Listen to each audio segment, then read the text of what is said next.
Et bien, on vous raconte l'histoire de cet incroyable magot enfoui au fin fond d'une décharge au Pays de Galles. Anthony Morel, un ingénieur informatique, recherche désespérément son disque dur jeté par erreur qui contient quand même 7500 bitcoins, l'équivalent de 400 millions d'euros à peu près. Quelque chose comme ça. Il est tellement désespéré qu'il a fait appel à des experts pas comme les autres. Oui, des experts de la NASA, un groupe d'ingénieurs, d'experts en extraction de données aussi, ceux qui ont récupéré les données de la navette Columbia, vous savez, qui s'était désintégrée lors de son retour sur Terre en 2003. Et il faudra bien ça pour tenter de récupérer ce trésor ultime, ces milliers de bitcoins qui croupissent sous des tonnes de carcasses de lave-linge et de pneus crevés. Et c'est vrai qu'elle est incroyable, cette histoire de James Howell, cet informaticien gallois qui en 2009 se met à miner du bitcoin. Alors en 2009, personne connaît le bitcoin, ça vaut 0,001 $. Alors il mine, il en récupère comme ça quelques milliers. Et puis il oublie, il passe à autre chose.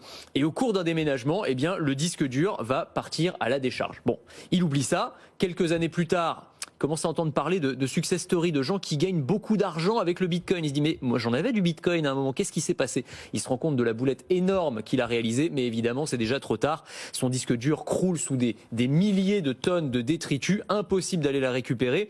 Aujourd'hui, au cours actuel, autour de 47 000 $ le bitcoin, on est effectivement à une fortune estimée à autour de 400 000 €, on va le dire comme ça. Mais la municipalité de cette petite ville des Pays de Galles, eh bien, refuse absolument de lui donner l'autorisation de réaliser des excavations. C'est pour ça qu'il est allé chercher donc des experts, des ingénieurs, pour tenter de localiser puis d'extraire les données, pour aussi, on va dire, fortifier son argumentation face à la municipalité. Pour l'instant, ça ne fonctionne toujours pas, même s'il a promis 25% des gains à la mairie en cas de disque dur retrouvé, ce qui est quand même une somme assez intéressante. Bon, écoutez, c'est dommage. Je suis bien d'accord. C'est ballot, c'est la boulette. Voilà,